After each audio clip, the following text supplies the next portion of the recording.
Wow, Greg Daniels is on a roll. Now, of course, he's most famous. Well, for people who pay attention to that kind of thing, he hasn't really ever become a name like some other writer, director, producers. But he is the one who adapted The Office, Ricky Gervais's The Office, for American television. But his follow-up, Parks and Rec, while it has its fans, definitely has its fans, and, it is enjoyable, but it's more like The Office light. Maybe that's what kept Greg Daniels from really leveling up into his own legacy, right? But I think this year might do it because he's already blown us away with Upload on Amazon Prime. So good. Already renewed for season 2, and now Space Force.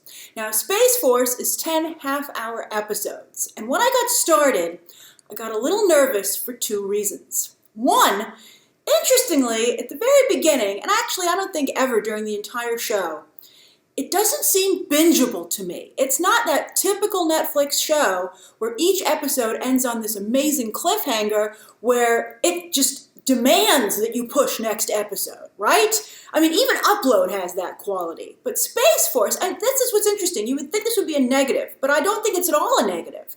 Because to me, Space Force, you don't want all shows to be the same, right? To me, Space Force actually seems more like an HBO show to me. I mean, isn't that interesting? Like with Netflix shows, we demand that they be bingeable. But with HBO, we don't mind watching and waiting week to week. Succession, Curb Your Enthusiasm, which I would compare Space Force to. We love waiting week to week. I mean, you can binge it. You can binge the show. In fact, I had to binge the second half of it because I wanted to make this embargo date for the review.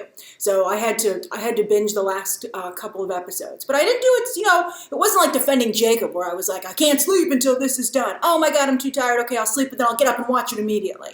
I worked my way through this at a very, in a Steve Carell pace. I mean, you would watch it like Steve Carell's kind of vibe would be, Each episode definitely stands on its own, and you can digest it fully. You'll want to digest it fully before you chow down on the next episode. Space Force, each episode gives you a lot to think about, both in its observations and also I think in some of the character nuances.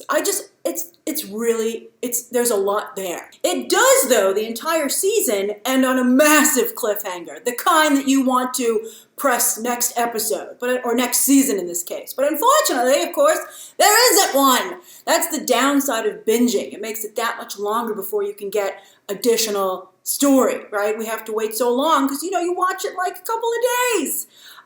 They have to make season 2. I'd say it's as big a cliffhanger as the cliffhanger at the end of Upload, which was insane as well. Now, speaking of Upload, the other reason that I was a little nervous when Space Force started is that I thought it might be too much like that show, and I just watched Upload. I was like, is Greg Daniels maybe too one-note? But I'm happy to say that Space Force is only like Upload in the positive ways, and that it's a very smart commentary filled with incredibly likable characters. I love both casts. We'll talk about the characters here, don't worry. And there's also tremendous world building on both shows. However, I have to say that while Upload is amusing, Space Force is an outright comedy. I'd say every episode had at least one, and in most cases 2 or 3, belly laughs. Like I surprised myself how hard I laughed because I think the show's like pretty easygoing, right? And then suddenly they'll come in with a zinger and you're like, oh my God, you blindsided me with that. It was hilarious. Oh, it was so funny. I'm so happy that Tawny Newsome has one of the funniest lines on the show. So funny, so funny. And while Upload is a commentary on technology and life and death, Space Force is a commentary on the government, the military, and science. Also, it had it got really smart in episode 10. Steve Carell says something about why people sometimes maybe seem to forget history, and the danger of getting too far away from some of our earlier disasters. I thought that was really smart. But my favorite thing by far and away in episode 10, don't worry, it's not a spoiler, but the thing I loved most was that it had the best explanation I've ever seen for why passive aggressiveness exists. I was like, you nailed it! You nailed it. It's also interesting to see the Chinese become the new Hollywood bad guy instead of the Russians. Oh, but don't worry, the Russians are still there in a really interesting way that reflects the crazy world we try and have to navigate these days. The show, does it have a political bent? I would say it's neutral. I'd say this show is a moderate, which I think will hopefully make it appeal to everyone. I think it takes shots on both sides because I think it has so many different kind of nuanced personalities represented. I think the show, it takes like a couple of shots at, POTUS, but I think all of them are, it never crosses the line, let's say. I don't think the show is ever disrespectful to anyone. And it backs it up a lot of times with arguments. I think everyone would enjoy it. I'd be curious to know, considering your political leanings when you watch it, what do you think of the show? I think it's a little bit like, I think, the Colbert Report, in that it has things that, I think the Colbert Report was really genius in that it was something that could appeal to both sides, and I think this has that same quality. Now, also like Upload and like most Netflix shows, the budget is insane. Like, it's like crazy. And it's interesting because I thought from the trailers for this show that it looked like they didn't have the budget to make Space Force seem real. But it turns out they do. I mean, the sets are gorgeous. I would love to go to Space Force. After watching this show, I totally believe that Space Force, a brand new upstart branch of the military, that's important, exists. But they're spending money on it. They're spending money on it. By the way, their employee cafeteria, they showed their executive dining room for one scene, and I was like, that's very nice. But the employee obviously, but the employee cafeteria, where they like grab their food really quick, and they actually have a surprising number of scenes, I was like, I would love to go there. It has a cute little window, and you go up and you order your food, and they talked a lot about the kind of food that was there. I was like, this is great. I was like, where's your gift shop? I love that stuff. Now, sure, at times, Space Force within the show is comically cheap, but it's always intentional. Just like companies and governments and stuff will cut corners, that's what they're showing here. They also do struggle a bit to depict zero gravity. But come on! Space Force, the Netflix television series comedy, is giving you extensive scenes on the moon. They can't go all ad astra, but in their defense, they get surprisingly close, even though, again, they are a TV comedy. I don't want to give anything away. It was great. It's hard for me to discuss on that note how great the story is, again, without giving away spoilers. All I can say is that I'm someone who loves history. I love to pay attention to the news. I'm fascinated by current events, and I believe that most people deep down are good. That last one might be where I lose some of you, but for that reason, I loved this show. I loved it. And as I said, every single episode had at least one huge laugh. Like a laugh where you were like, now after you laughed, you were like, that was so clever. But we can talk about the amazing cast. Great cast. Steve Carell, who co-developed this with Daniels, gives himself his best role since the other one they did together, Michael Scott. His General Naird is a lot like Michael Scott, only vastly more competent. But the situations that he finds himself in are still equally mundane, absurd, and yes, relatable, because Space Force is a workplace just like any other workplace. I liked that. And that combination, again, of absurd yet also mundane and relatable is what made The Office so great, and I think the Space Force has that same quality. John Malkovich. Wow, wow, wow, wow. This show wouldn't work without him, and certainly wouldn't be as special. He's a fantastic balance to Carell's performance, and this is really fantastic. Again, it's crazy to me to bury LGBT characters in the publicity for shows, because I think it would help get a bigger audience. What they're doing here is extraordinary. This is the best LGBT lead character I've ever seen done.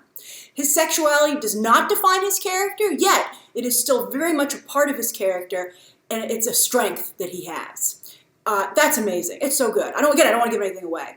The trade-off now is that because it doesn't define him, we don't get to actually see him with his boyfriend, but hopefully in season 2. But I want to stress again that this show does not shy away from his character being gay. It's not a defining, but it's an integral part of who he is, just like it is with anybody.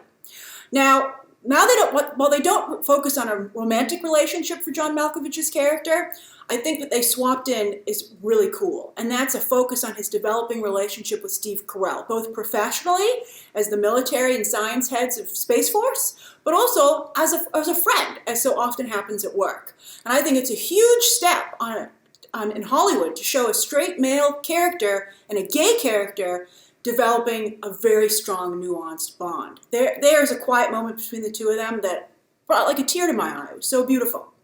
The show does feature a number of romantic relationships, even though unfortunately they don't for John Malkovich's character. I mean, they touch on it, but we don't actually get to see it. But there are some brewing romances, and I loved every single one of them. I'm rooting for all those crazy kids.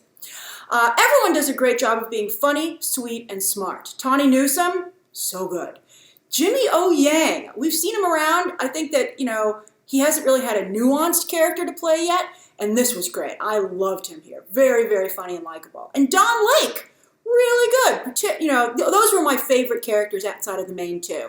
I have to mention Fred Willard, who of course tragically recently passed away. He has a couple of scenes, but I think his work is good because it's Fred Willard, but it wasn't anything that you haven't seen before from Fred Willard and jokes about older parents. But it was very sweet and charming like this show. Ben Schwartz. He's also very funny as Space Force's annoying, won't give up head of PR. Again, like he's annoying, but he's also a sweet guy. I liked him a lot. Although I was often hearing Sonic's voice. I was like, where's Sonic? Oh no, it's Ben Schwartz. Lisa Kudrow, I still don't understand the point of what they do with her character. I'm not going to give it away. It happens pretty early on. It affects the whole rest of the season. And I'm not quite sure why they decided to do that. I have to think about it. I have to see where this goes. Diana Silvers does a Herculean effort, well, I think she succeeds, of making Steve Carell's teenage daughter, who often does and says really unlikable things. Like many times while I was watching the show, I was like, you're an unlikable character. But she still is, you know, at the end of the day, you go back to liking her because of something Diana Silvers does. And you know what? Someone has to be the disruptor. Not everyone can be perfect and wonderful. And I think she does a nice job. There are also some very well-used cameos with the Joint Chiefs of Staff, and I really liked Dan Beckedahl, who was very funny as the Secretary of Defense, trying to keep a temperamental Trump-like POTUS very happy. They never show POTUS, they just talk about him. I love this show. I think it's as good as Upload, maybe even a little bit better. I can't believe I'm saying that. I think Upload is kind of like a freshman show, but you have so many professionals here with Steve Carell and John Malkovich that they elevated, I think, to like a senior show. Like, it's really good. I think it might be a little bit better. I think it's better than Upload, but they're both amazing television, both amazing shows. So Space Force starts on Netflix this Friday. Tell me what you think of it and if you binge it. All right, thanks for going over this with me. Share your thoughts down below. Subscribe today. And of course, as always, you can check out some more videos right now.